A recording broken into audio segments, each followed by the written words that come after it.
lo que hace Biden con la complicidad de algunos dirigentes de Europa, políticos de Europa, que son muy débiles, que no tienen la fuerza de muchos, están creando también, firmando un pacto al parar a Israel, un pacto de la paz de 1000 años, pensando que no Israel no atacando Rafiá y negociando con estos fascinerosos se va a solucionar algo. ¿A dónde fue a parar ese dinero? A la construcción de túneles, a pagar terroristas. ¿Por qué si se quiso entrar en guerra contra el Estado judío no se hicieron los preparativos necesarios para proteger a su población civil? Se escuchaban gritos de alegría, salieron a festejar los boom de los misiles que se sentían en los cielos de Israel. Bienvenidos amigos, soy Ariel Svi de la Academia de las Artes Sanadoras y a pedido de muchos de ustedes he logrado reunir a tres personalidades que nos van a dar luz con respecto a lo que está sucediendo hoy en día en Medio Oriente para que lo podamos entender a pesar de que nuestra mirada occidental nos falla un poquito para poderlo entender. Tenemos el día de hoy al señor Natalio Steiner, quien es el director de Comunidades Plus, periodista profesional, analista internacional especializado en Medio Oriente y terrorismo, conferencista internacional y ensayista, colabora con varios medios radiales, también redes sociales y televisiones alrededor del mundo. Es profesor de historia judía. Si debo de confesarles que me es un poquito difícil dar todo el currículum completo, así que lo acorté un poco, pero bueno, vamos a ello. Rafael Kaufman. Okay. Rafael Kaufman, guía turístico internacional, administrador de comunidades, sirvió en el ejército israelí, que lo sigue haciendo, como podemos ver, director para Iberoamérica de la Oficina de Relaciones Públicas de Judea y Samaria. Es portavoz del Consejo de Judea, Samaria y Gaza para América Latina, realizando giras de esclarecimiento sobre la actualidad en la zona y es especialista del conflicto árabe-israelí. Nos va a hablar de temas muy interesantes el día de hoy, cada uno de ellos sin duda. Y el rabino Rubén Nachmanovich, licenciado en Ciencias Sociales, especialidad en Educación, profesorado en Enseñanza en Ciencias Judaicas y especialidad en Historia Judía. Tiene una maestría en Judaísmo de la Universidad Hebrea de México, director y fundador del Beit Midrash Lapid Ayadut. Vamos a tocar el tema del día de hoy, los desafíos del día después, pero vamos a tratar de entender un poquito vamos a tratar de agarrar el toro por los cuernos. Vamos a empezar por el principio, el lado histórico. Y por eso le doy la palabra al rabino Rubén Nachmanovich para que nos dé una idea, insisto, para que nosotros que estamos de esta parte del mundo podamos entender un poquito más un conflicto que la verdad no nos llega muy bien. Rabino. Verdaderamente tenemos, como siempre hablamos con todos, hay muchos errores y horrores de interpretación que a lo largo del tiempo se han instalado en las personas. Pero empecemos por el tema del término Palestina. El término Palestina no existe pueblo palestino, no existe históricamente un pueblo palestino. El término Palestina es un término que fue impuesto por los romanos luego de haber vencido a Bar Kokhba ahí por el 135 de la era común, cuando había que expulsar a los judíos de Judea y dispersarlos y no tener más relación afectiva ni presencial en ese territorio llamado Judea, y hasta tal punto que el nombre Jerusalén fue cambiado por Aelia Capitolina, que no pegó, no hizo efecto como si Palestina. Pero si vamos a las bibliotecas nacionales y buscamos libros de historia, en los libros de historia de 1945-46 editados, cuando se hablaba de Palestina, era Palestina igual Israel, igual al pueblo Israel, igual a tierra perteneciente al pueblo Israel. Más allá de la determinación de Lord Balfour en 1917, justamente en 2 de noviembre de 1917, que se determinó que el hogar nacional judío sería lo que hoy es Jordania más lo que hoy es el Estado de Israel. Por lo tanto, ese invento palestino es un invento que se formó con varias cosas. Si hablamos palestino, yo también soy palestino judío. Entonces, cuando me dicen de hablar de esos, yo hablo de árabes palestinos. Árabes que nacieron en esa región denominada Palestina, que pertenece y de alguna forma a la tierra de Israel. Esto no es una cuestión política de derecha o de izquierda, sino es una cuestión histórica, real. La palabra Palestina sería del latín Palestinai, que viene también de la palabra Pelishtim, que significa filisteos, que era el pueblo enemigo durante siglos y durante años del pueblo de Israel, desde la entrada misma del pueblo de Israel a la tierra prometida a Abraham, Isaac y Jacob. A tal punto que lo podemos leer que Israel, no, el pueblo, Dios llevó al pueblo de Israel, lo condujo al pueblo de Israel por el camino más largo y no por el camino más corto, justamente para no enfrentarse a los filisteos, que era a 10 días. Si uno hubiera hecho el camino más corto desde la salida de Egipto, llegaba a 10 días, a la entrada de Israel. Por lo tanto, entendamos que hay un término que no existe y que se ha hecho boca de todas las personas. Por otra parte, no se puede considerar Estado a una entidad que en sus cartas orgánicas quiere la destrucción del país con que tienen que convivir. Entonces, desde entrada, no puede haber una destrucción. Jamás en su carta orgánica dice no solamente destruir el Estado de Israel, sino a todos los judíos del mundo.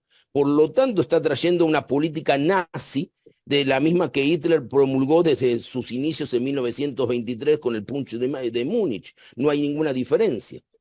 Y por otra parte, ellos mismos no son aceptados en otros países árabes. Recordemos el Septiembre Negro del rey Hussein, recordemos la matanza de Siria, recordemos la guerra civil en Líbano, recordemos que fueron expulsados en Kuwait, vivían en campos de exterminio, y más, el 65% de esa población árabe palestina que hoy es Hamas, que viven en Jordania, están bajo dominio militar y no los dejan independizarse. Entonces, entendamos que hay errores, horrores, que la prensa, por su ignorancia, y perdónenme que yo sé que aquí está mi amigo Natalio, que lo quiero y lo amo, pero el 90% de las noticias que salen en algunos medios de comunicación no es verdad, y el otro 10% es mentira. Entendamos que hay una grave situación que los medios de comunicación han hecho de términos errados y de conceptos errados una bandera para que se pueda levantar en cualquier parte del mundo y no entender lo que pasa. Y también hay por parte de nosotros, y Natalio lo va a explicar muy bien y mucho más también lo van a explicar Rafael, que las vará por parte del pueblo judío no fue la correcta en estos últimos años y permitió que toda esa mala información haya generado cuestiones cerradas. Es decir, por ejemplo, ver grupos gays, discúlpenme que lo diga, o grupos lésbicos a favor de Gaza, que si estos hombres van a Gaza, los ahorcan, los matan, o si van a Irán, no pueden caminar libremente. Y la mayor democracia del mundo, y lo digo del mundo, permite marchas, no solamente en Tel Aviv, sino en Jerusalén, de esos grupos, con la libertad y el respeto que no existe. Entonces, tenemos algo interesante, nada más que para tocar, y después lo va a, por supuesto, Natalio y Rafael lo van a explicar mejor. Es algo incongruente. La Corte Internacional de la Haya, que fue creada a partir de los juicios de Nuremberg, por motivo que se juzgaron a todos aquellos que permitieron la masacre y el asesinato y el genocidio de 6 millones de judíos, que el próximo domingo vamos a recordar 81 por un poco más, si no me equivoco, 81 años, sí, de la revuelta del gueto de Varsovia. Me corregís, por favor, Natalia, si estoy equivocado. Fue creado para justamente juzgar y evitar genocidios.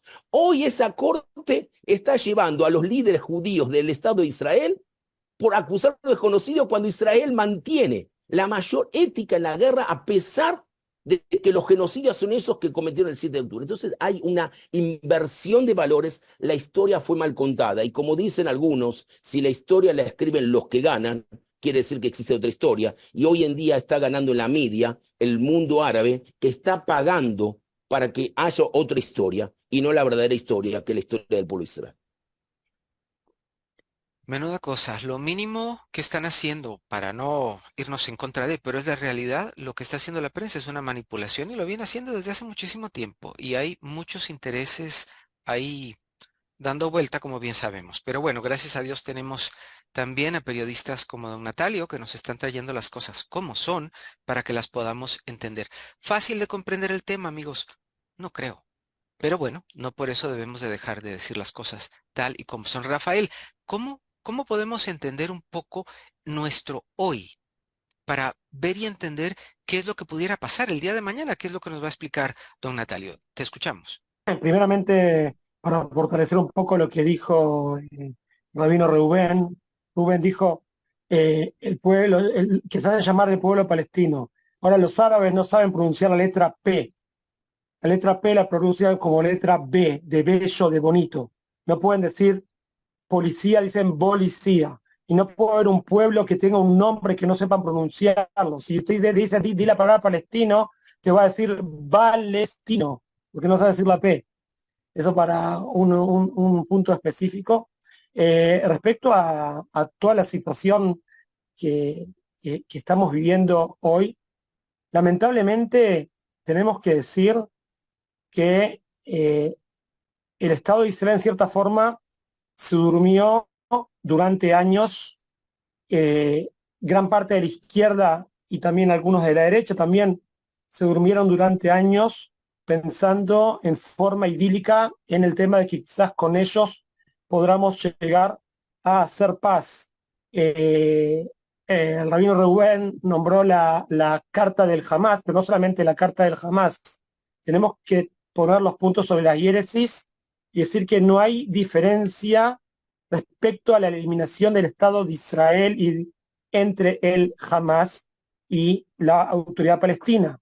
La Carta Nacional Palestina, sí, el artículo 20, dice que la paz va a llegar cuando la entidad sionista sea eliminada.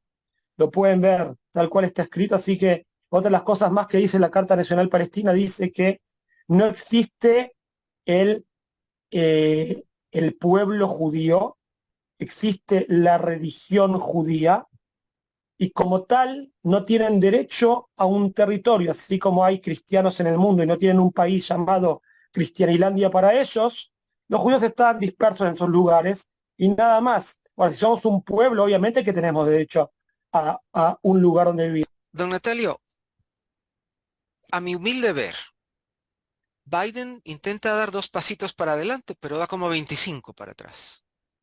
Eh, Complicado el señor y complicado el tema. En realidad no sabemos si quiere ayudar, si no quiere. No está claro el panorama con este señor. ¿Cómo cree usted que vayan a quedar las relaciones entre Estados Unidos e Israel? Estamos a la vuelta de la esquina de que muy probablemente sea Trump el próximo presidente. ¿Cómo lo vislumbra usted, si es tan amable? Las relaciones entre Estados Unidos e Israel, a pesar de lo que la gente piense, siempre fueron especialmente problemáticas, realmente problemáticas, inclusive desde la creación del Estado de Israel. Si bien Estados Unidos apoyó el plan de partición en 2 estados, un Estado judío y un Estado árabe, en la tierra de Israel, a los pocos meses, cuando estalló la guerra de la independencia de Israel, o a punto de estallar la guerra, Estados Unidos se desdijo y quiso ir hacia atrás con esa iniciativa y realmente se oponía, inclusive estableció un boicot de armamento hacia el Estado de Israel en aquel entonces, que prácticamente no tenía armas para defenderse de la invasión de 5 o 6 estados árabes y los irregulares palestinos o se les llaman árabes palestinos, que los acompañaban. Punto uno. Punto dos, Estados Unidos desaparece un poco del plano en la zona, queda Inglaterra y Francia, pero vuelve a aparecer en 1967, con la guerra de los 6 días. Y la gente inmemoriosa o no, debería recordar que hubo un incidente ahí entre Israel y Estados Unidos. Israel hundió un barco espía norteamericano, el Liberty, y ese barco interfería las comunicaciones de Israel, y Israel entendió que era un peligro y que evidentemente alteraba o amenazaba el funcionamiento de la Fuerza Aérea israelí, en aquel entonces que tuvo un rol destacadísimo en la eliminación de enemigos tan importantes. Un paso más grave, el año 1973. Estados Unidos le robó, esa es la palabra, al Estado de Israel una victoria emblemática y contundente en la guerra de Yom Kippur. Es decir, si bien por un lado lo ayudó con la entrega de armas, algo muy similar a lo que pasa ahora, pero por otro lado le robó la victoria, porque Israel había llegado en la frontera con Egipto a los límites del kilómetro 101 del Cairo, y en la frontera con Siria había llegado a 60 kilómetros de Damasco. O sea, el ejército israelí, no digo que debía o quería conquistar estas ciudades, pero avanzar sobre ellas hubiera sido un golpe muy significativo. Estados Unidos quiso evitar esto para acercar a Egipto al mundo occidental, cosa que efectivamente habría de lograr más adelante en los acuerdos de paz entre Israel y Egipto. Pero para no ser tan cansino, claramente Henry Kissinger, en aquella época el canciller, que falleció hace muy poco tiempo atrás, tuvo un rol claro, paradigmático en este freno a la ofensiva israelí que podría haber cambiado completamente el eje del Medio Oriente. Pero si venimos a nuestros días específicamente, fíjense que inmediatamente después del 7 del 10, este trágico infausto día del 7 del 10, realmente Estados Unidos se volcó muy a favor de Israel, tanto a nivel de resoluciones políticas en Naciones Unidas, que vetó tres sanciones que iban hacia Israel respecto a acusar a Israel de una actitud poco defensiva o de genocidio o de lo que fuera. Y por otro lado, arrimó portaaviones norteamericanos y flotas norteamericanas a la zona del Mediterráneo y también a la zona donde está el Yemen, que Yemen, recordemos, había empezado a disparar misiles de largo alcance contra Irak y efectuó una operación defensiva. Ahora, con el transcurso y el desarrollo del conflicto, en la medida que Israel fue avanzando y en la medida que Israel fue conquistando la Franja de Gaza, proporcionalmente Estados Unidos se fue echando hacia atrás. Y las resoluciones de Biden, la toma de decisiones, fueron muy preocupantes para Israel y lo siguen siendo hasta el día de hoy. El ejemplo más preclaro de esto tiene que ver con el hecho que Israel está hace 3 meses y medio estancado esperando una ofensiva sobre la zona de Rafía. También hay un tema de secuestrados, no lo olvido, lo tengo presente. Pero a nivel geopolítico, está esperando tomar Rafía para consagrar una victoria, no importa la magnitud, contra el Hamas islámico, y sin embargo, esto se le está negando bajo el tema humanitario, cuando Israel ya está haciendo hace mucho tiempo todos los esfuerzos posibles para minimizar exactamente algún tipo de catástrofe humanitaria. Pero cuando se habla de humanitario acá también, habría que tratar de que las presiones lleguen también donde corresponde, que es a quien comenzó este conflicto, que es el Hamas islámico. No puede ser que un mediador como Qatar sea a su vez un mediador y una parte activa en este conflicto, dado que Qatar ha financiado el terrorismo palestino proveniente del Hamas. Y Estados Unidos ve a Qatar como un mediador posible. Israel debe acatar, perdón el juego de palabras, este tipo de situación. Y por lo tanto lo que vemos es que el gobierno de Israel, muy contra la voluntad del pueblo en general, tiene las manos atadas desde hace varios meses. A eso debemos sumarle las ataduras propias de una coalición que está experimentando una fragilidad muy delicada, muy peligrosa, por la situación del tema de los secuestrados. No es ningún secreto que hoy hay, por lo menos en el gabinete israelí, 2 o 3 posiciones diferentes al tema de los secuestrados. Tenemos la posición que habla, primero está el tema de resolver una situación de equilibrio para liberar a los secuestrados, y después está la ofensiva contra el Hamas islámico. Y por otro lado, tenemos la posición oficial del gobierno que dice, primero está la ofensiva contra el Hamas y después de esto vamos a poder liberar a los secuestrados, cosa que hasta ahora no ha dado mucho resultado, debemos admitirlo, pero el gobierno paralelamente también dice, podemos negociar, pero negociar y presionar al Hamas. Estados Unidos no ha dejado hacerlo, lo ha impedido constante y permanentemente. Todo lo que Biden ha hecho hasta el momento, más allá de amagar, y hay un pedido de senadores norteamericanos de impedir que se siga brindando armas de Estados Unidos a Israel, pero lo que Biden ha estado haciendo es poner palos en las ruedas a través de Blinken, que nuevamente ha llegado a Israel por 7ª vez, y las primeras palabras que ha tenido Blinken aquí es, si van a hacer algo en la Franja de Gaza, cuidado con la población palestina. Cuidado, cuidado, cuidado. Siempre se antepone el tema del interés palestino. Ahora, ¿qué es lo que esto logra? Lo que esto logra es una puesta en valor del Hamas islámico en forma importante. Lo que esto logra es presentar a un Estados Unidos debilitado. Lo que esto logra es que Estados Unidos, amonestando públicamente al Estado de Israel, en lugar de levantar un teléfono y dialogar en forma secreta como corresponde, lo que hace es elevarle valor al Hamas, al Hezbollah y también a Irán. Por lo tanto, lo que vemos aquí es que hay un Estados Unidos tan valiente, con un liderazgo mediocre, y que Biden no es más que una representación de un partido como el demócrata que hace muchos años viene perdiendo el rumbo en forma alarmante. Y una palabra más, si se me permite, gran parte del antisemitismo que se está viviendo en las universidades norteamericanas es responsabilidad absoluta del gobierno norteamericano, que ni siquiera tenía que haber permitido llegar a este tipo de situaciones. Recuerden ustedes, hace 3 meses y medio atrás hubo una interpelación a 3 rectoras de importantes universidades norteamericanas, donde una senadora republicana les hizo pasar un mal momento cuando les preguntó acerca de qué consideración tenían en la universidad de ellas acerca de la temática de la Shoah. Y las 3 vacilaron en calificar a la Shoah como exterminio del pueblo judío. Esto ya nos daba una señal de alarma, de un cambio de discurso muy profundo que proviene ya desde el año 1993 con Edward Said, en su momento, un pensador palestino que se oponía 100% a los acuerdos de paz con Israel, y que evidentemente después fue tomando fuerza en la medida que el Partido Demócrata incorporó a sus filas a congresales palestinos y de origen somalí que siniestralizaron al Estado de Israel en cuanto pudieran. Fíjense, y ahora sí voy a cortar, Chuck Schumer, el senador de origen judío que siempre apoyó a Israel y nunca ha negado el apoyo a Israel, llamó abiertamente a destituir al gobierno de Netanyahu. ¿Cómo se permite un país llamar abiertamente a la destitución de un gobierno elegido democráticamente? Eso es una cuestión interna del Estado hebreo. ¿Qué es lo que va a pasar con este gobierno? Si va a existir, si no va a existir, si va a haber elecciones futuras, si no va a haber elecciones futuras, cuándo va a caer, cuándo no va a caer, qué responsabilidades tienen. Eso no se corresponde con Estados Unidos. Es una verdadera intromisión y nadie ha dicho absolutamente nada. En otro contexto político, hubieran considerado una intromisión como Estados Unidos hizo en Grenada, o Estados Unidos hizo en Nicaragua, o Estados Unidos hizo en cualquier otro país.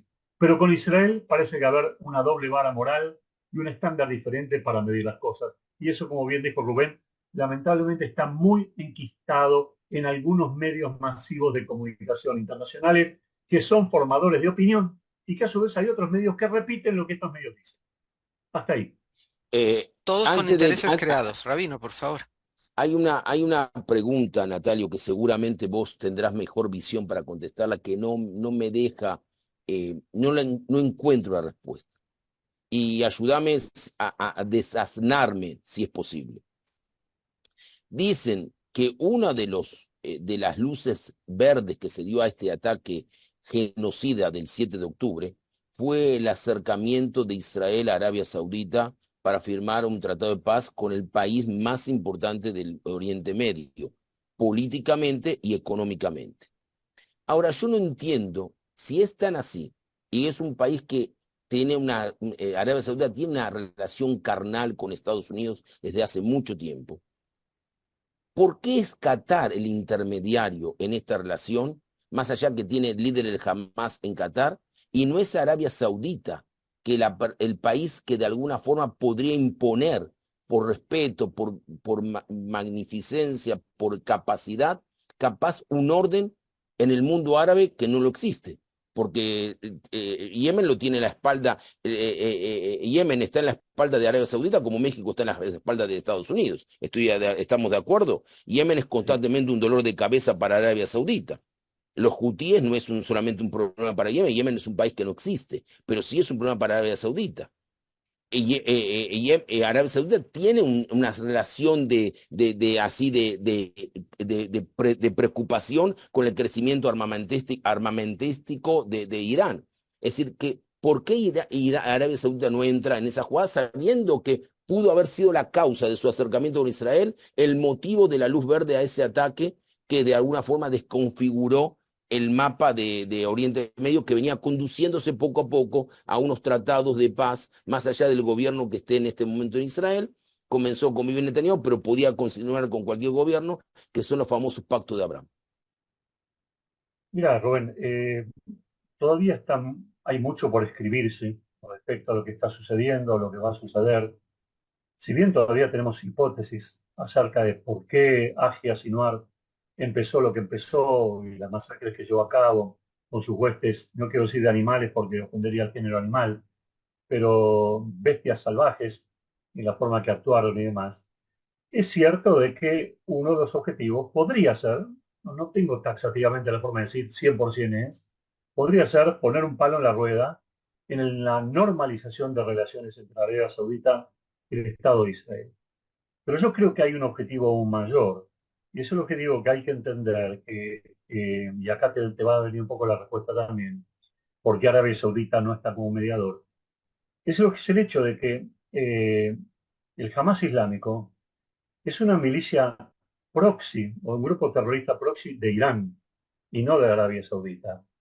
Si bien el Hamas, a diferencia de la yihad islámica, es sunita y debería responder a los intereses de los saudíes desde un punto de vista religioso, el Hamas siempre ha tratado de contar con un vuelo propio, ¿sí? Y por lo tanto ha querido hacer las cosas por su propia cuenta. En algunos momentos el Hamas le dijo que no a Irán, en otro momento le dijo que no a Qatar, en otro momento le dijo que no a Arabia. Ahora, Arabia Saudita tuvo muy mala relación con los palestinos a partir del año 1991, porque en 1991, cuando fue la guerra del Golfo, los memoriosos recordarán, los palestinos, trabajaban muchos palestinos en Arabia Saudita, y los palestinos festejaron la invasión de Kuwait. Y Arabia Saudita repudió la invasión de Kuwait, claramente, y a partir de ahí empezó a echar trabajadores palestinos y trajo trabajadores de otros lados también. O sea que las relaciones entre árabes saudíes y los palestinos, especialmente con Hamas, no son claras ni son buenas. Por otro lado, hay una cuestión. La cuestión es Qatar. Qatar ocupa en el Medio Oriente un rol muy emblemático. Fíjate vos la siguiente contradicción. No puede haber, creo yo, una contradicción más grande en Medio Oriente. Qatar es un aliado de Irán, con N. Es un aliado económico, ideológico, político de Irán. Sin embargo, en este conflicto aparece como un rol de mediador, cuando Irán es una parte que también ha generado y motivado este ataque que ha producido el Hamas islámico en los últimos tiempos. Pero Qatar, a su vez, es el país que tiene la base militar norteamericana más grande de todo el Medio Oriente. Es el país desde el cual aviones norteamericanos salieron para interceptar drones iraníes el famoso 14 de abril. Entonces, ¿cómo se entiende este doble juego de Qatar? Porque Qatar tiene este siniestro doble juego. Por un lado presenta Pero, una cara de corte discúlpame, Qatar, occidental. disculpa que te interrumpa, Qatar históricamente en su formación del pueblo no es un embrión de Arabia Saudita, uno de su príncipe no salió de Arabia Saudita. No, hasta lo que Perdona. yo sé, Qatar junto a otros estados del Golfo, como de los Emiratos Árabes Unidos, que son más conocidos, en general, Dubái, Manama y otros emiratos en la zona, que son 7 en total, son fruto del proceso de descolonización de Gran Bretaña hacia los años 70, 71 aproximadamente. Que Arabia Saudita tenga ambiciones sobre Qatar, eso es otra cuestión. Recordemos también que Arabia Saudita y Qatar estuvieron varios años enemistados y no había relaciones entre ambos países, y las relaciones se normalizaron hace 2 años y medio aproximadamente, por el acercamiento de Qatar precisamente al régimen iraní. Arabia Saudita tiene un enemigo feroz, que es el régimen de Irán. Y aunque tenga relaciones con Irán, eso no está diciendo nada dentro de la geopolítica del mundo oriental que nosotros estamos viviendo. En el mundo occidental se consideraría que si dos países tienen relaciones, todo debería marchar de alguna manera bajo cuerdas, bajo ruedas. Pero sin embargo no es así en la relación entre estos dos países. Por eso Arabia Saudita estaba y está tan interesado en la formación de un bloque regional que a partir de los acuerdos de Abraham firmados en 2020 tendría y tuvo y empezó a funcionar como un bloque regional de defensa. El 14 de abril lo que hemos visto, no solamente el milagro que realmente la mayor parte de los misiles y cohetes que cayeron sobre Israel no impactaron en lugares significativos, sino que lo que hemos visto también es la conjunción de factores como Estados Unidos, Gran Bretaña, Francia, Jordania y Arabia Saudita, que permitió que bases norteamericanas en Arabia Saudita despeguen aviones hacia la zona del Golfo y de esta manera establecer un escudo protector sobre Israel. Pero esa protección que Arabia Saudita dio hoy, mañana la va a requerir de Israel ante una eventual o posible expansión de Irán en la zona. Y es por eso que Arabia Saudita privilegia los intereses israelíes a los intereses palestinos. No en el discurso. En el discurso oficial, ¿qué te dicen los saudíes? Hasta que no haya paz con los palestinos y que no haya un Estado palestino al lado de Israel, no va a haber acuerdo de paz posible con el Estado judío. Por debajo, ¿qué es lo que pasa? Las relaciones son fuertes, hay intercambio militar, hay intercambio de inteligencia, hay cosas que se ven que no se veían antes, hay aprovisionamiento militar de elementos israelíes a Arabia Saudita, hay trabajo conjunto de inteligencia también. Es decir, y aunque no surja una paz fija permanente de embajadas entre Arabia Saudita e Israel, ya hay algo que está funcionando por encima de los intereses mezquinos que presentan los palestinos. Yo creo que también, y con esto corto, lo dejo a Rafael, si no se me hace muy largo, yo creo que también tenemos que entender que es verdad que el Hamas dio una puñalada a las relaciones entre Arabia Saudita e Israel, pero no están quebradas y van a seguir continuando porque van por encima de los intereses mezquinos del Hamas, sin ninguna duda. El Hamas actuó precipitadamente y adelantándose a algo que Hezbollah ya quería hacer en la región, en el norte, que es invadir todo el norte, lo llama Etzba Galil, el norte, el punto más norteño de Israel, que está ahí entre el Hermón, Siria, el Golán y el Líbano, cortar esa zona a través de túneles subterráneos y evidentemente tomar y secuestrar gente y llevarla al Líbano y establecer un proceso de extorsión y un golpe muy fuerte a los intereses israelíes. Por motivos que desconocemos, quizá por la egolatría de Yahya Sinwar, que es un psicópata. No cabe duda que es un psicópata, y un psicópata no puede entrar en razones. Por eso negociar con psicópatas no sé hasta dónde es factible, lo digo por los propios lamentablemente secuestrados, ¿sí? Pero la psicopatía de este hombre hizo que se adelantara a un ataque preveyendo, primero, que la respuesta israelí no iba a ser tan violenta y tan fuerte como lo fue, y preveyendo también de que el mundo iba a frenar al Estado hebreo como lo frenó en el 2009, el 2012 y el 2014. Evidentemente esta vez Israel no dejó frenarse hasta la intervención norteamericana, que estábamos hablando cuando Biden cambia un poco y se pone el guardapolvo de maestro Ciruela para tratar de ordenar aquello que quiere ordenar y que termina desordenando. Don Natalio, una pregunta antes de pasar con Rafael, que por supuesto ya volvió con nosotros y quisiera escucharle. A ver, tal vez la pregunta sea un poco extraña, pero quiero hacérselas y que ustedes me den luz al respecto.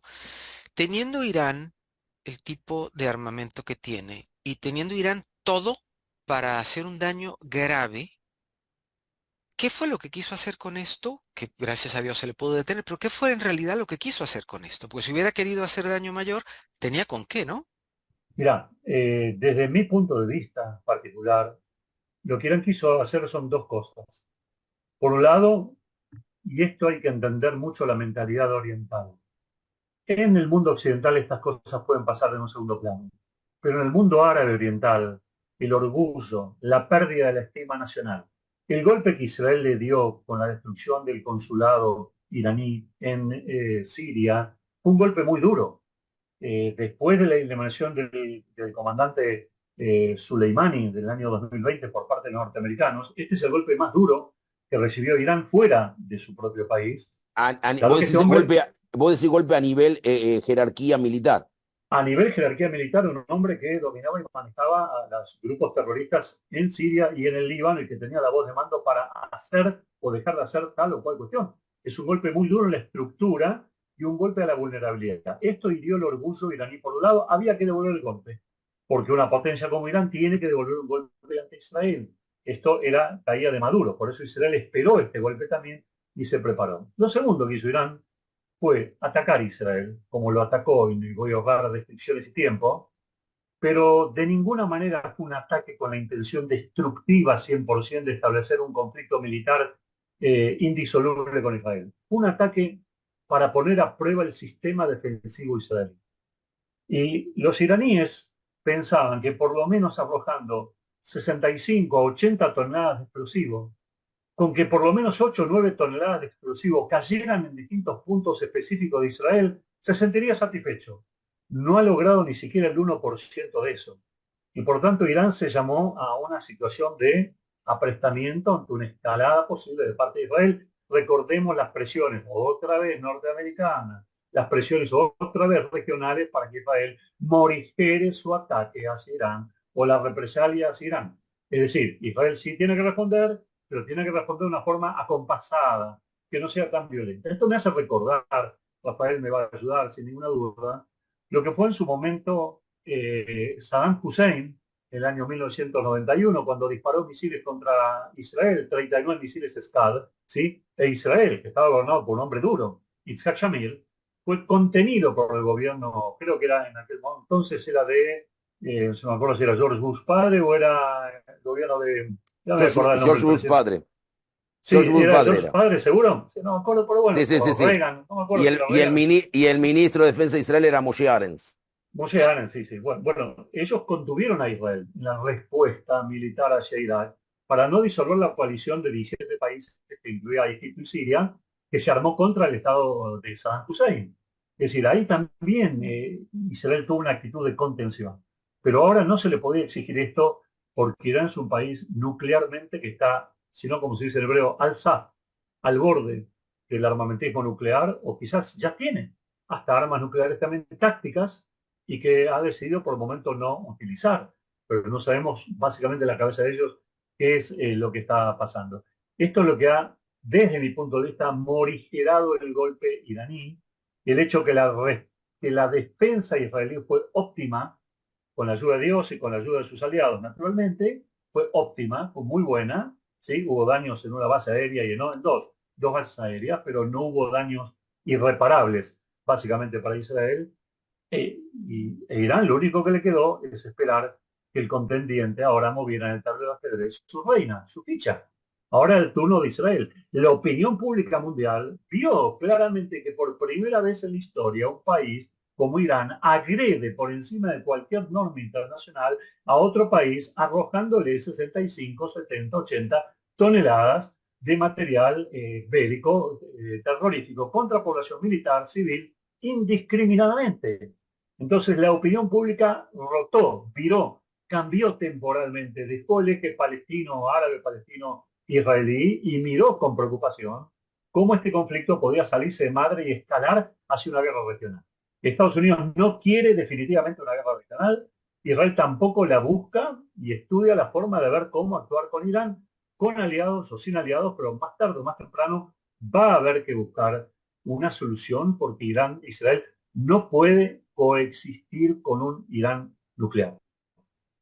Bueno, yo creo que ningún país de la zona realmente, porque eso es, ni pensarlo. Pero entonces, don Natalio, y paso ahora también con Rafael, entonces lo que hizo Irán fue quitarse el guante y dio una bofetada. Gracias a Dios que no hizo más, porque podía, y podía haber hecho daño de verdad, del de verdad. Irán obviamente Discúlpame, quiso, Natalio, sí, parecería la pelea esas de jóvenes del secundario, te voy a pegar, te voy a pegar, y alguien lo sostiene, y se dan una cachetada y ahí quedó todo. Pero a ver, el tema es que parece ser que Rusia dijo que Irán no tiene flota, sí, no, flota, ayuda, defensa aérea. no tiene defensa aérea actualizada, que está obsoleta. Es cierto parcialmente, la Fuerza Aérea iraní es obsoleta desde la época del Shah de Irán, 1980, 1981, no tiene aviones modernos, ningún avión iraní puede competir con ningún avión F-35 o el F-161 israelí, no tiene ninguna chance, ninguna posibilidad. Tiene cierta defensa aérea en los sitios nucleares estratégicos, pero en este tipo de conflictos la guerra hay que medirla no solo lo que vos le podés golpear al enemigo, sino lo que el enemigo te puede golpear a vos. Y evidentemente cuando vemos los mapas, el Estado de Israel más pequeño que la provincia de Tucumán en la Argentina, y encima cuestionado parte del derecho a la tierra histórica bíblica de Judea y Samaria, con un Estado iraní que es 35, 40 veces más grande, con 10 veces más de población, con más recursos en general, hay una desproporción y un desbalance enorme y gigantesco. Y por lo tanto Israel no puede arriesgarse a entrar en un conflicto armado diferente. Pero quisiera dar un punto más, que es muy importante. La guerra entre Israel e Irán ya existe. Existe por lo menos de hace 20 años atrás. Desde que asumió en el año 1979 el Ayatollah Khomeini y declaró a Israel pequeño Satán y a Estados Unidos el gran Satán.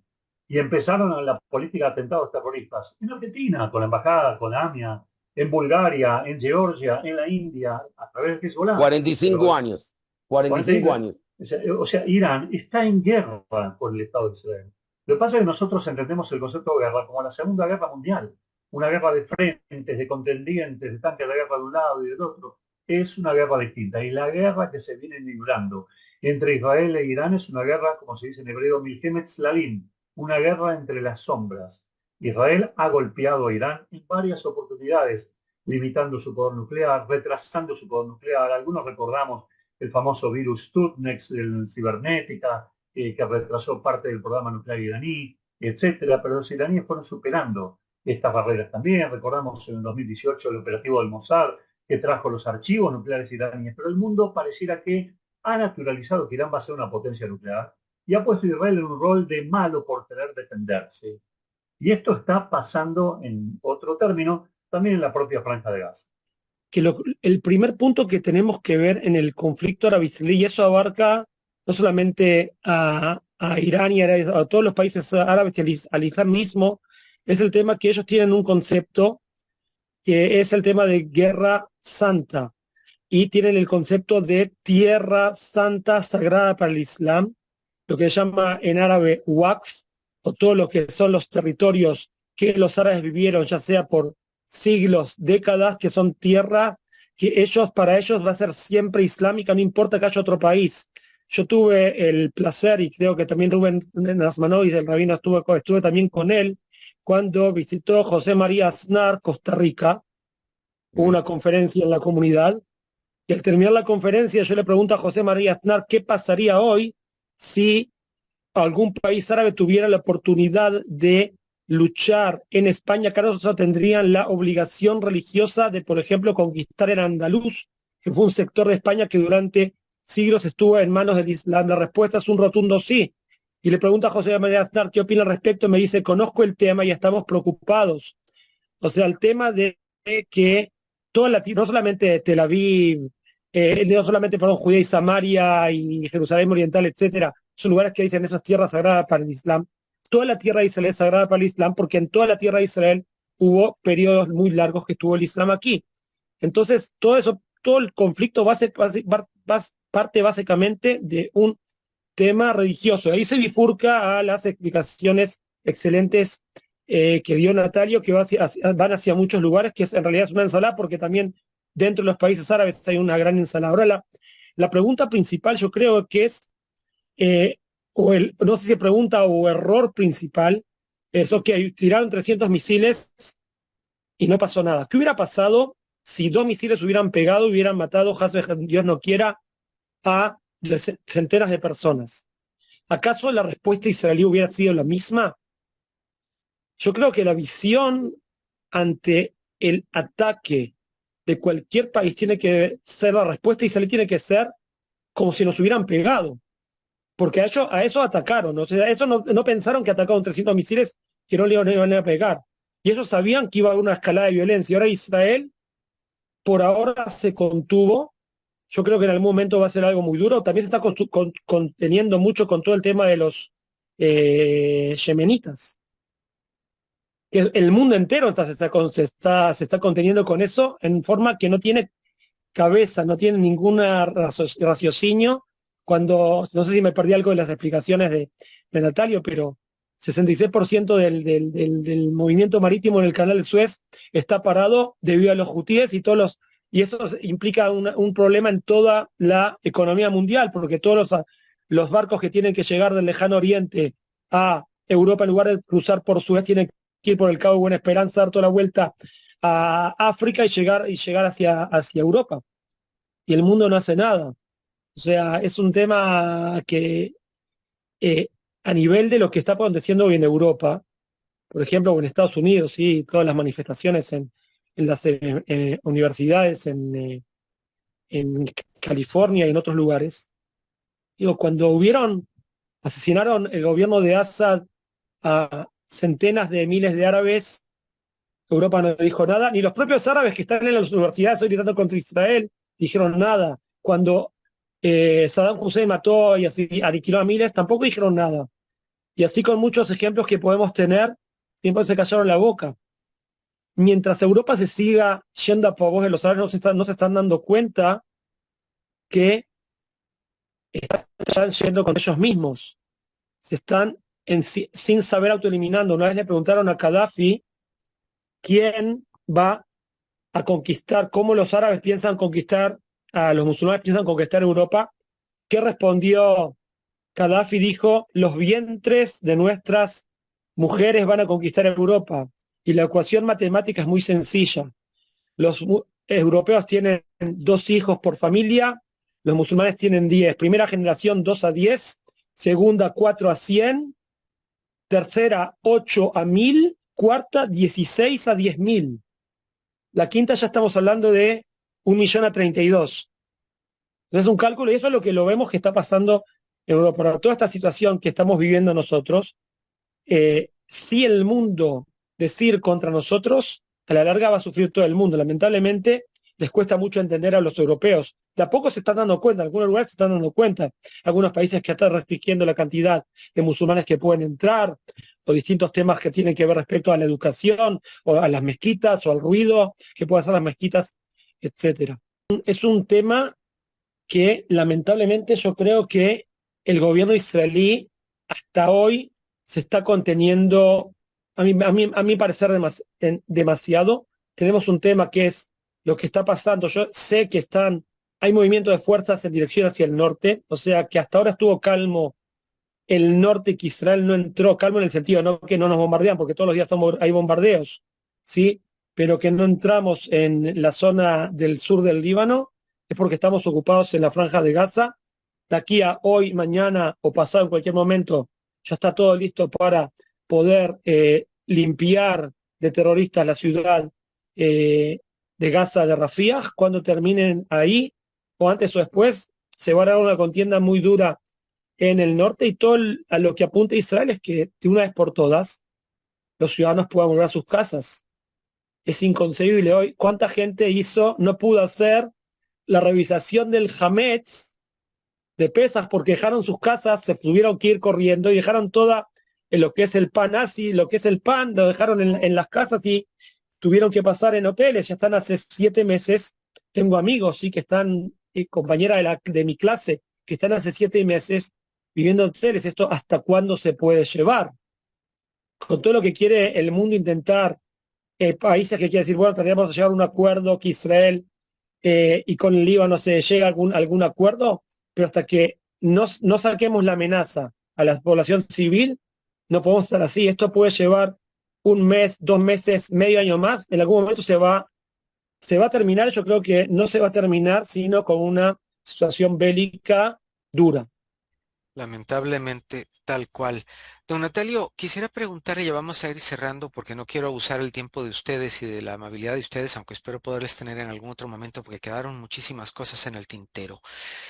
¿Cómo vislumbra usted qué va a pasar en este combo tan fuerte que tenemos en estos momentos? Rusia, Ucrania. ¿Cómo vislumbra usted que va a terminar eso? La OTAN, la siento sentada en el borde de la silla que yo creo que está viendo, que ya va a tener que actuar, pero ¿cómo lo ve usted, por favor?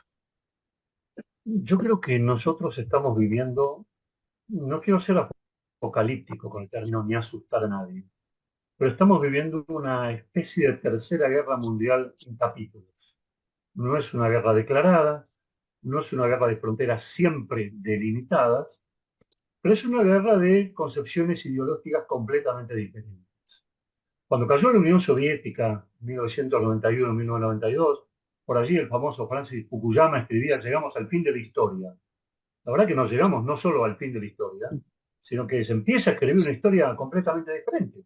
Porque no es ninguna casualidad que con la caída de la Unión Soviética, del comunismo, que parecía que se terminaba el eje del mal en el mundo, tomó muchísima fuerza el Islam más extremista en distintos lugares y ocupó ese rol que tenía la Unión Soviética. Fíjense, y hago un pequeño paréntesis, algunos de los atentados terroristas más graves que ha llevado a cabo el islamismo extremista fueron realizados en Rusia, cuando Rusia ya no era la Unión Soviética y cuando ya se llevaron a cabo los conflictos de Daguestán, cuando ya hubo conflictos también en Chechenia y que fueron derrotados grupos islamistas independentistas que querían marcar un lineamiento, una forma de pensamiento completamente extrema y que respondían a intereses saudíes y turcos más que intereses iraníes. Y ya ahí estamos con un tema de las dos grandes vertientes que tiene el Islam moderno hoy en día, por un lado el sunismo, por otro lado el chiismo. No vamos a entrar ahora en esto porque no tenemos tiempo. Pero hay 3 puntos o 3 conflictos hoy por hoy especialmente delicados desde un punto de vista militar, algunos de ellos potencial, pero siempre amenazador, que tienen que desvelar a los políticos para buscar alguna solución, si es que se puede realmente hallar cualquiera de estas sea las formas. Uno de ellos es la guerra entre Rusia y Ucrania. Ucrania no puede quedar librada a su suerte. La suerte de Ucrania es la suerte de la OTAN, es la suerte de Europa. Putin, Rusia, tienen recursos inmensos y pueden arrollar a Ucrania más temprano que tarde. La OTAN no va a dejar solo a Ucrania, pero Estados Unidos está dejando solo a la OTAN. O puede dejarla solo a la OTAN, o puede quitarle ayuda a la OTAN, y eso es especialmente problemático en esta política de no inserción norteamericana, en esta política de retroceso norteamericano, como si se avergonzara de ser una potencia rectora del eje geopolítico, llamémoslo, lo mejor posible, lo más apto posible, lo más válido posible dentro del mundo democrático, libre que estamos viviendo. El otro eje es un eje muy antiguo, que nace, podemos discutir, quizá en 1921, que es el conflicto árabe-palestino-israelí, básicamente en 1920, en 1921, con los primeros indicios de violencia árabe-palestino contra los israelíes, y que tiene matices, que por un lado son palestino-israelíes específicos, en la zona, el litigio en Israel, intereses de árabes que rodean a Israel, algunos tienen paz con Israel, otros no, como Siria, por ejemplo. Y después quería hacer un comentario, Richard. Para mí una observación, Bien, un pequeño comentario quiero Rafael. hacer, Richard, ¿sí? Con respecto a Hezbollah y el norte. Y el otro punto es que Israel ha mantenido y todavía mantiene ciertos rasgos de conflictividad con el mundo musulmán, o por lo menos con algunos países, a pesar de que hay países musulmanes que se han acercado a Israel. Azerbaiyán, por ejemplo, que es un país chiita, de rama chiita que respondería teóricamente a Irán. Y por otro lado también teníamos por ahí casi una certeza de que Indonesia estaba a punto, también el país musulmán más grande del mundo, de establecer relaciones con el Estado de Israel. Todo esto se enfrió, se congeló por este conflicto que ha estallado. Y el tercer conflicto, que está latente, que es el que más parece importarle a Estados Unidos, es China y Taiwán. Es decir, por la percepción de que una China imperial puede arrollar no solamente a Taiwán, sino que después puede ir por Japón, por Singapur, por Filipinas, puede ir por Corea del Sur, con la alianza con Corea del Norte. Estos son los tres ejes globales que hoy despiertan la inquietud del mundo y tiene que haber respuestas a las problemáticas que encarnan estos ejes, porque si no el mundo va a avanzar en la conflictividad. Y no he olvidado, por supuesto, lo que implica la amenaza iraní en la región, un Irán atomizado y que puede generar una escalada y un despertar nuclear en Arabia Saudita, Egipto y Turquía también, lo que es muy delicado para Israel geopolíticamente hablando. Rafael, yo creo que hay un error conceptual que Israel ha llevado a cabo en el conflicto con Hezbollah. Si bien es cierto que Hezbollah es la fuerza militar principal que está aposentada en el Líbano y en la frontera con Israel, siempre hablamos de Hezbollah, Hezbollah, Hezbollah, Hezbollah. Pero es incorrecto. Hay que hablar de el Líbano. Porque si Israel golpea las estructuras centrales del Líbano, léase el puerto de Beirut, léase las centrales eléctricas, léase los puentes carreteros, en zonas donde el Hezbollah está menos o no está, es un golpe legítimo porque la agresión que proviene de Hezbollah es una agresión que no nace del aire, nace de un país soberano que no ha sido castigado por Naciones Unidas como es el Líbano. Y esto es responsabilidad de Israel también, que no ha puesto al Líbano como un Estado cómplice de esta situación. Si el ejército libanés no puede con Hezbollah, es un problema de ellos. No es un problema nuestro, es un problema de ellos. Nosotros, por supuesto, tenemos que contener en Israel a Hezbollah porque es la amenaza principal. Pero geopolíticamente hablando y diplomáticamente hablando, Israel debe trasladar la responsabilidad al Líbano, en donde un grupo intruso que se hace llamar partido político, además de tener un brazo militar, está actuando in situ como milicia gobernante en el país y hacia la cual no se está considerando al país como responsable. Varias veces nos ha dicho el actual ministro de Defensa Gallant, antes de que comenzara este conflicto, ya antes del 7 del 10, ha amenazado a Hezbollah y dijo que no nos provoquen porque vamos a llevar al Líbano a la edad de piedra. En Medio Oriente no podés amenazar, amenazar, amenazar y no hacer nada más que hablar. Tenés que actuar. Y si vos no actuás, estás concediendo. Si dijiste que llevabas al Líbano a la de piedra, mostrá que sos capaz de llevar al Líbano a la de piedra. Desvía varios aviones y que bombardeen algunas zonas estratégicas de Beirut sin temor alguno. ¿Para qué? Para volver a la población libanesa cristiana que está en el Líbano contra Hezbollah, no contra Israel. Porque ellos tienen bien claro quién está provocando aquí y tienen bien claro que Hezbollah es una mancha molesta iraní que se ha entrometido en la historia libanesa cuando hasta el año 1982 los chiitas libaneses prácticamente no tenían lugar en la sociedad. Perdón, Rafael, quería solamente hacerte esta observación política, nada más. Muchísimas gracias, don Natalio. Rafael, ¿con qué nos quisieras ayudar a cerrar, a ir cerrando el programa, por favor? Te escuchamos. Y, bueno, yo como un ciudadano de la región de Judea y Samaria, quiero explicar un poco qué es la situación, lo que está aconteciendo hoy aquí. Primeramente, empezar por el sábado a la noche, hace 2 semanas, cuando fue el ataque de Irán. Yo tengo aldeas árabes muy cerca de mi casa. Se escuchaban, y también la ciudad de Calquile, que no queda muy lejos tampoco, se escuchaban gritos de alegría, salieron a festejar los boom de los misiles que se sentían en los cielos de Israel. Y lo que tenemos que tener claro es que también toda la gran parte, la gran mayoría de la población árabe que tenemos en Judea y Samaria es una población que en el momento que la persona dice yo apoyo al bombardeo de Irán, estoy diciendo yo apoyo la destrucción de Israel. Si vos apoyás la destrucción de Israel, estamos en un error claro de que nosotros somos los que les damos a ellos agua, energía eléctrica, les damos, hasta que empezó el 7 de octubre, también les damos sustento porque muchos de ellos trabajaban en Israel y también en Judea y Samaria. La situación tiene que ser de que ellos tienen que saber de que hay una lista de precios. Si tiran, hoy tiraron en la ruta 55 muy cerca de mi casa una garrafa de gas que por suerte no explotó y no reventó un auto, pero podría haber salido muy caro. La explotaron después la unidad de bombas, lo explotó en forma planificada, pero tiene que haber una lista de precios. Dicen, ustedes tiran una piedra. Lamentablemente yo creo que desde el 7 de octubre hasta el día de hoy, la situación casi que no cambió. O sea, estuvimos todo el tiempo cuidando y vigilando, un poco se entran las aldeas, se toman terroristas, se hacen actividades, pero ellos el día de mañana no tienen nada para decir, no tenemos lo que perder, porque Israel lo demostró que tienen lo que perder. Ellos tienen que tener claro en muchas de las aldeas que si ellos van a festejar, ellos pueden terminar de la misma forma que terminaron muchas de las ciudades en la Franja de Gaza si simplemente se borraron del mapa. Y en ese momento yo le preguntaba una vez al rabino Abiner si está dispuesto con la ecuación, que es un rabino de derecha, está dispuesto a la ecuación territorios a cambio de paz. ¿Qué respondió él? Dijo lo siguiente: estoy completamente de acuerdo. Se quedaron espasmados. ¿Cómo? ¿Cómo un rabino de derecha va a decir eso? Dice, sí, que ellos me den territorios y yo les voy a dar paz.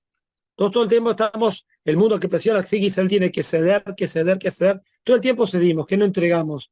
Entregamos el Sinai, salimos de la Franja de Gaza, sacamos a 8.000 judíos de 22 asentamientos. ¿Y qué recibimos a cambio?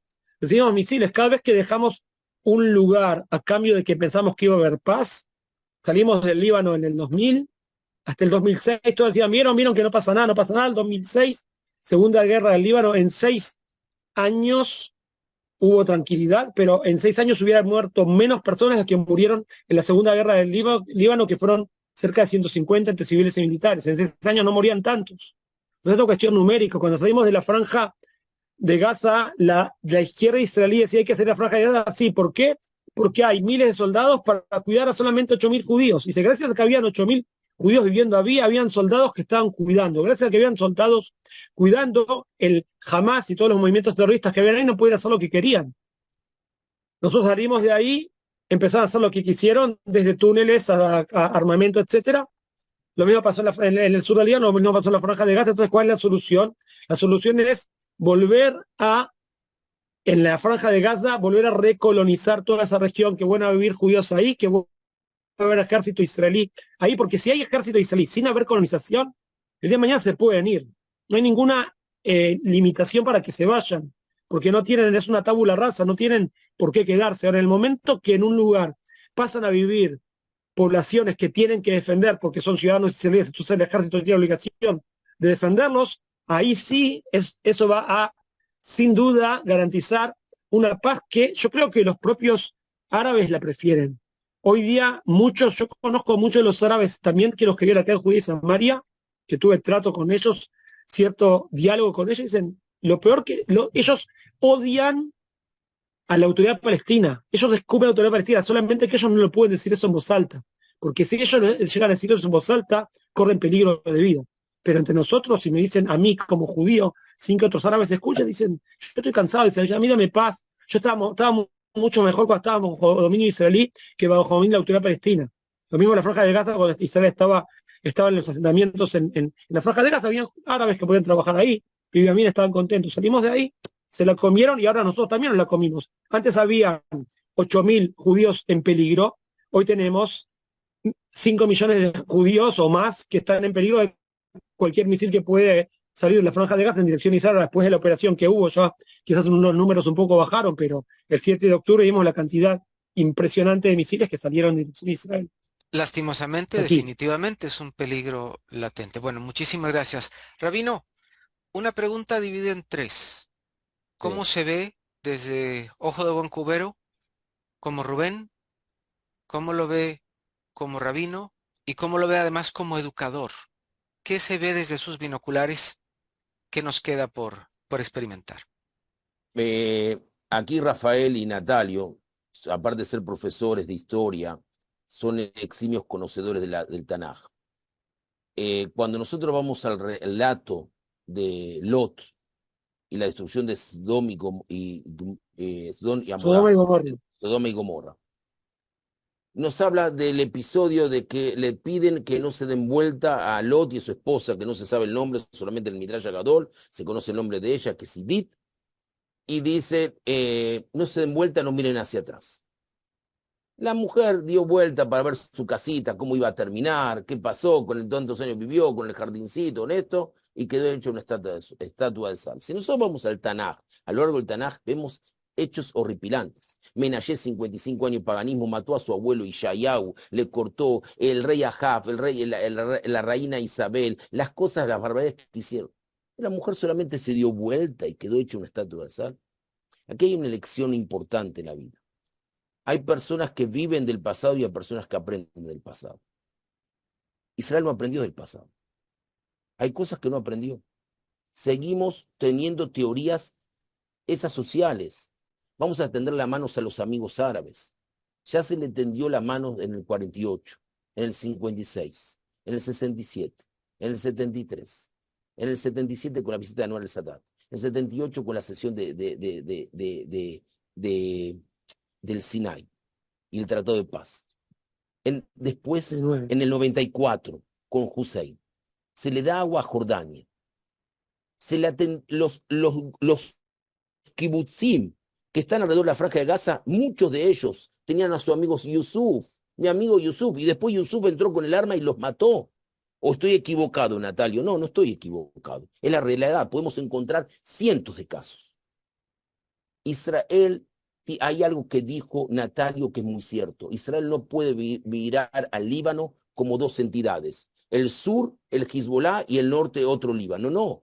Del momento que la estructura del país permite que ladrones, fascinerosos, criminales bombardeen otro país que es democrático, Israel tiene que mirar desde el norte de Israel, de su frontera, hacia donde termina el Líbano, como una entidad sola, bombardearlo. Necesitan tener un escarmiento, que después la misma población sepa saber cómo determinar a sus líderes y que ellos mismos expulsen a los que le están trayendo la maldad. Lo mismo pasa con la Franja de Gaza. No me pueden decir, hay palestinos buenos en la Franja de Gaza. Si el Hamas dominó 8.000, 45.000 personas, 50.000, no sé cuántos soldados tiene el Hamas, algunos dicen 70.000, 80.000, no importa, 100.000, dominan sobre 2 millones de personas, es porque esas 2 millones de personas quieren que dominen. Dejemos de pensar que siempre hay veces que el violador es terriblemente criminal, pero hay veces que hay personas que le gustan tener el síndrome de Estocolmo. Y el síndrome de Estocolmo al árabe le gusta.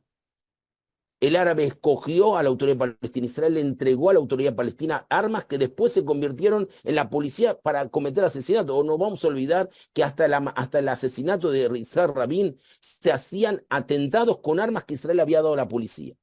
Israel salió de Gaza en forma unánime, sin pedir nada a cambio. Salió del sur del Líbano en el 2003 sin pedir nada a cambio. Al árabe eso es una señal de demostración de debilidad. Y no podemos más demostrar debilidad porque en el momento que tenemos debilidad aparecen las protestas en Estados Unidos, a protestas en la Universidad de Sydney, que caminan niños de 5 años en un campamento infantil gritando intifada, intifada. Estamos frente a un mundo que se ha vuelto y que en Alemania piensan que los niños para pasar mejor tienen que convertirse al islamismo para no ser más golpeados por los grupos islámicos que están dentro de las escuelas públicas. Esto, lo que Europa permitió, lo que Estados Unidos permitió, son debilidades. Israel no puede ser débil, porque la debilidad, tenemos que aprender del pasado y basta. ¿Querés hacer la paz? Muy bien, estamos aquí. ¿Qué me vas a dar vos? Como dijo el rabino Aviner, ¿qué me vas a dar vos? Y tiene razón lo que dice Natalio. Basta de mirar el sur del Líbano como Hezbollah. Hezbollah y Líbano son hermanos. Si ellos están peleados, es un problema de ellos. Yo voy a golpearle a quien me golpea. Y como el Hezbollah está dentro de un Estado democráticamente, que nadie lo condenó, tiene que ser condenado. Si después Líbano, los cristianos, los maronitas, tienen problemas con el Hezbollah, que se arreglen entre ellos, que tengan otra guerra civil como en el 75 tuvieron cuando dejaron entrar a los palestinos. Porque nadie habla de las matanzas que le hicieron todos los árabes a esos grupos de fascinerosos, que hoy tienen el dogma, la imagen del pobrecito. No son pobrecitos. Están llenos de dinero, tienen inversiones en Sudáfrica, tienen inversiones en Venezuela, tienen inversiones en Europa. Cada uno de esos dirigentes, yo no entiendo. Si Bill Gates, perdóname, Natalio, decímelo, explícamelo, capaz que soy ignorante yo. Si Bill Gates tiene una fortuna de 10 billones de dólares porque él creó el Microsoft, ¿es así o no es así? Si la descendencia de Steve Jobs tienen dinero, es porque crearon Apple. ¿Me puede decir cuál es la fábrica que creó Ismael Haniyeh, para tener 4 billones de dólares? O el otro, Khaled Mashed, para tener 5 billones de dólares. O ¿cuál fue la industria? ¿Qué trajo? ¿Inventaron algún medicamento? ¿Trajeron algún progreso? Entonces, todo eso, Israel tiene que desnudarlo. Y nosotros, y esto es importante, todos los judíos del mundo, más allá del gobierno que tengamos, tenemos que posicionarnos detrás del gobierno del Estado de Israel. Si estamos en contra de ese gobierno, entonces tomemos la valija, hagamos aliá, vamos a Israel y votemos por el gobierno que querramos, que va a ser el gobierno que nosotros nos puede representar. Pero mientras estemos en la diáspora, hay un solo gobierno, el gobierno del Estado de Israel. Y el que lo escogió es la población que se come todos los días, todos los atentados y todos los problemas, y nosotros no tenemos el derecho de discutir a ningún gobernante de Israel porque vivimos en la diáspora, en la comodidad. A nosotros no nos atenta, a nosotros no nos ponen bombas. Entonces, todo este mecanismo educativo tenemos que transmitirlo, tenemos que hacerlo ver. Israel es un solo Estado judío, con un solo gobierno escogido democráticamente, con órganos y poderes independientes, más allá de lo que digan, con gente que se puede manifestar independientemente de todas las índoles. Y nosotros tenemos el derecho de defendernos y mirar a cada Estado que nos quiera agredir como una entidad. No importa si el que está adentro es Hezbollah o adentro de Siria están los iraníes, no importa. Es Siria, es Líbano, es Irán. Cuando aprendamos a vivir, aprendamos del pasado, no vivamos del pasado. El ejército israelí fue una fuerza importante, hoy también lo es, pero no ha perdido parte de ese vigor debido a que dejamos crecer a los enemigos, dándole lugares y teniendo salidas unánimes de lugares sin pedir nada a cambio. Y cuando no pedimos nada a cambio, el árabe lo ve como señal de debilidad. Si estoy equivocado, Natalio, tenés el derecho de pegarme la cabeza y corregirme. No, yo simplemente quería agregar una frase. Vos habías dicho cuál es la riqueza, qué es lo que tienen, o qué es lo que han dado, dijiste el caso de Bill Gates y nombraste a otros empresarios tan importantes en el mundo que lo que dieron.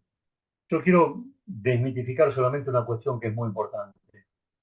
Se ha visto a la Franja de Gaza antes de este conflicto y después de la retirada unilateral de Israel del año 2005, uno de los más graves errores de la política exterior y de la política interior israelí, de los más graves errores, los más graves errores que haya podido cometer, se ha visto y se ha pensado en la Franja de Gaza como los pobrecitos, como aquellos que no tienen nada y que siempre necesitan, no tienen energía eléctrica, no tienen cloacas, no tienen esto. Bueno, todo eso puede ser cierto, pero ¿sabes qué? Hay algo que no se ha dicho. El Hamas islámico que comanda la Franja de Gaza, hasta este conflicto, hasta el 7/10, recaudaba 600 millones de dólares al año en la Franja de Gaza de su propia población. ¿A dónde fue a parar ese dinero? A la construcción de túneles, a pagar terroristas. ¿Por qué si se quiso entrar en guerra contra el Estado judío no se hicieron los preparativos necesarios para proteger a su población civil? Porque es más fácil acusar a Israel de genocida cuando Israel ataca y bombardea a los terroristas que están en medio de la propia población civil. No nos engañemos, que la gente sepa.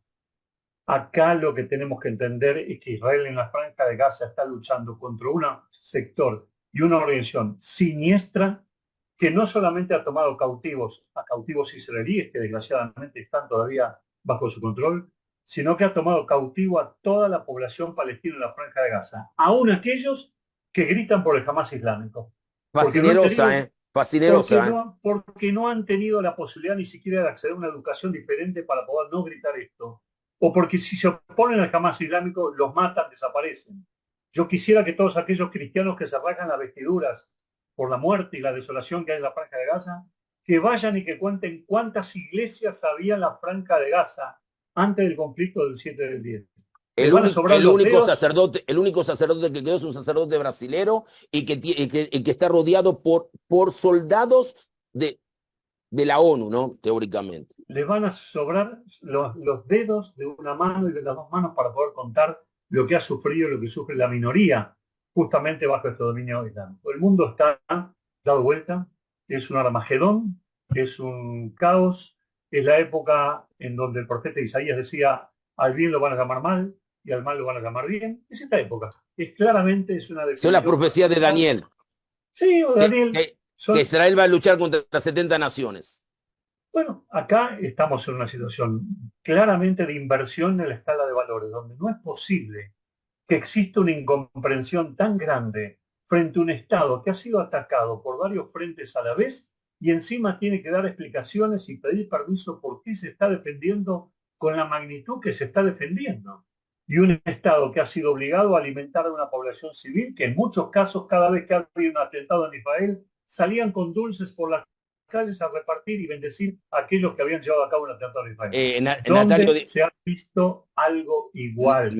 Natalio, perdóname que te interrumpa, que la verdad que es hermoso escucharte. Te escucho y la verdad me enloquece. Pero vos que viviste y como yo vivimos en Argentina, esto me hace acordar, para los que van a escuchar esto, a la política Zaffaroni de Argentina, cuando, sí. Cuando el violador violaba a la chica y decían que como fue oscura, él no se dio cuenta, el violador, que era una mujer, entonces no sabía dónde introducía su penis.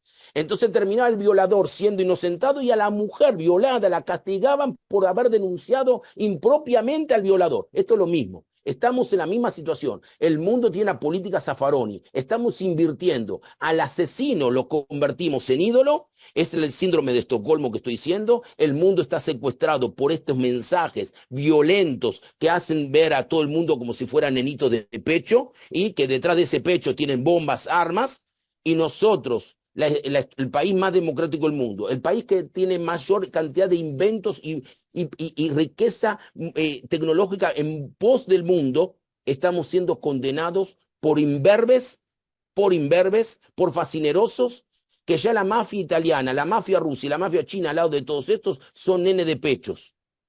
Y esto es lamentablemente lo que vemos, pero no deja esto de lado, querido Natalio, que la mentalidad del pueblo israelí frente a esto tiene que cambiar en totalidad. Hoy tenemos que ver a todos ellos no como pobrecitos, como enemigos.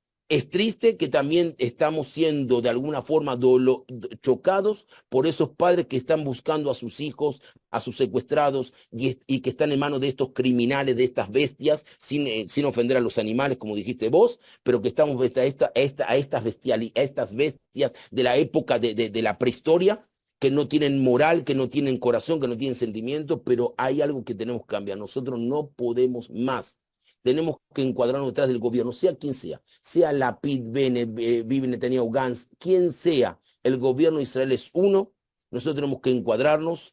Frente al mundo tiene que haber una unidad. Podemos, como vos decís, disentir y tenemos que disentir porque somos un pueblo pensante, pero en el exterior, las comunidades judías tienen que saber que hay un solo Estado que los va a defender, es el Estado de Israel. Y no tienen derecho ningún dirigente, ninguna persona, en lo individual, en lo colectivo, a hacer un pronunciamiento contra Israel, como hacen muchos políticos judíos, Benny Sanders, no sé, y otros más, habidos y por haber en Estados Unidos, para quedar bien con la población árabe. No están quedando bien con la población árabe, están quedando mal con su historia y con su pasado judío. Eso es lo único lo que quiero decir. Y eso a mí Eh, me duele muchísimo. Obviamente, naturalmente. Si me permitís terminar mi participación con una frase nada más, que creo que es una Y frase vos que terminás. tiene un doble sentido, pero creo que hay que analizarla. La gente se lo dejamos picando para que la gente lo analice más en profundidad. La red Al Jazeera, que es la red catarí, estábamos hablando de televisión, sacó hoy una mañana una foto, una ilustración que mostraba a Agia Sinwar, el líder responsable del Hamas islámico y organizador general de toda esta catástrofe que está viviendo la zona, y sacó abajo una leyenda que decía: el hombre que puso el mundo a sus pies. Y vos podés esto leerlo de dos formas. Podés leerlo de una forma que lo pontifica, lo eleva, lo ensalza, que se siente orgulloso, que es probablemente el mensaje que quieran dar hacia el mundo árabe. Pero por otro lado, cuidado, hay una lección hacia el mundo occidental también en lo que está diciendo. Este hombre, esta persona, esta organización pusieron al mundo a girar alrededor de ellos y el mundo da vuelta como una calecita tratando de ver cómo resolver un problema y no le está demandando a quien creó el problema la solución a la cuestión, sino que está acusando a aquel que está intentando combatir la raíz de este problema que se llama Agia Sinuar. La gente en el mundo debe saber que el conflicto en Gaza se acaba en 24 horas si el Hamas islámico decide entregar a los 133 rehenes, si están algunos, ya dudo cuántos tienen con vida, pero entregar completamente, no rehenes, cautivos, a los cautivos, y después se va a buscar algún tipo de solución para ver cómo se seguirá, cómo se gobernará, Eh, pero en la forma de encontrar una salida y que el pueblo gazatí también deje de sufrir la guerra, aunque entiendo que tiene una enorme responsabilidad por haber elegido a esta chusma como gobernantes de la Franja de Gaza y de ese Estado fallido independiente que quisieron construir. Esto es todo lo eh, que quería decir. Bueno, Natalio, quiero terminar.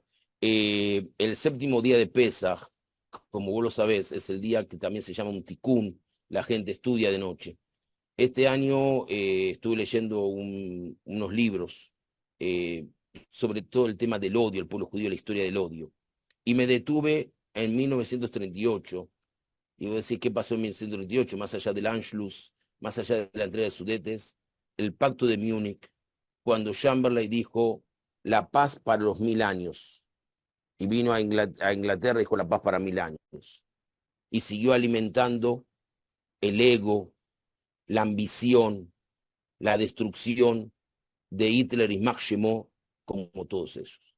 Yo creo, perdóname, y si estoy equivocado, corregime, querido Natalio, lo que hace Biden con la complicidad de algunos dirigentes de Europa, políticos de Europa, que son muy débiles, que no tienen la fuerza de muchos, están creando también, firmando un pacto al parar a Israel, un pacto de la paz de 1000 años, pensando que no Israel no atacando Rafah y negociando con estos fascinerosos se va a solucionar algo. Yo creo que estamos retrasando el cáncer, pero no estamos retrasando la muerte que va a ocasionar este tipo de negociaciones. La paz de 1000 años causó 50 millones de muertos civiles y más de 6 millones de judíos, y yo nunca vi que Chamberlain haya sido juzgado, porque también tenía que haber sido juzgado, no solamente Hitler, sino la complicidad de muchos gobiernos que miraban para el otro lado cuando se mataban a los judíos. Y te complemento ahora sí, Rubén, con una frase final, porque tengo que dejar, realmente ya tengo que dejar, que es la siguiente, cerrando lo que vos dijiste de alguna manera. La historia vuelve a repetirse, solo que con diferentes actores, pero la historia vuelve a repetirse. Gracias, Gracias por la Natalio. invitación, por la posibilidad, y estamos al habla para lo que necesiten. Gracias por todo, Natalio. Gracias por todo, Ariel. Esperemos poder hablar en términos realmente más simpáticos, más amenos, menos dolorosos. Y gracias a ustedes por la posibilidad, gracias a Ariel, a Richard Kaufman, que bueno, Rafael Kaufman, que bueno, está muy, muy complicado con el Zoom y el lugar donde él está, pero bueno, sabemos y entendemos claramente la situación que está viviendo y el alerta que tiene. Gracias, Natalio. Estamos en contacto, estamos contigo. Divulgamos, yo particularmente divulgo nada más la noticia que hace instantes enviaste de que el gobierno de Colombia mañana, a través del presidente Petro, rompe relaciones con Israel a partir del 2 de mayo. Tristemente, el primer país junto, bueno, con Nicaragua no tenemos relación y Venezuela tampoco, se suman a los países que ya han roto relaciones con Israel. Y tristemente la influencia iraní que se ha instalado en América Latina está haciendo su efecto. Tristemente por la comunidad judía y por la comunidad también de Gerim, que es muy importante en Colombia, que en este momento va a quedar de alguna forma desajustada. Así es. Caballeros, un lujo. Esperemos que tengamos buenas noticias. Y que sea pronto, don Natalio, y que sea pronto. Besat Hashem, con ayuda del Creador. Un abrazo para los dos, gracias por estar acá y también para Rafael que se nos tuvo que ir. Vamos a tener dentro de poco también, queridos amigos y amigas, el lado femenino de este tema dentro de muy poco. Así que estén atentos y por favor no se olviden y les damos la oportunidad, mejor dicho, para que formulen sus preguntas. Hasta siempre. Gracias, Rabino. Gracias a todos ustedes. Gracias, Ariel. Que Dios te bendiga y que escuchemos solamente Besorot Tobot y Yeshuvot Benejamot. Buenas y agradables noticias para todos nosotros. Gracias, éxitos y te felicito una vez más por este excelente trabajo. Muchísimas gracias, Rabino. Gracias por toda su ayuda y su apoyo. Nos vemos. Hasta la próxima.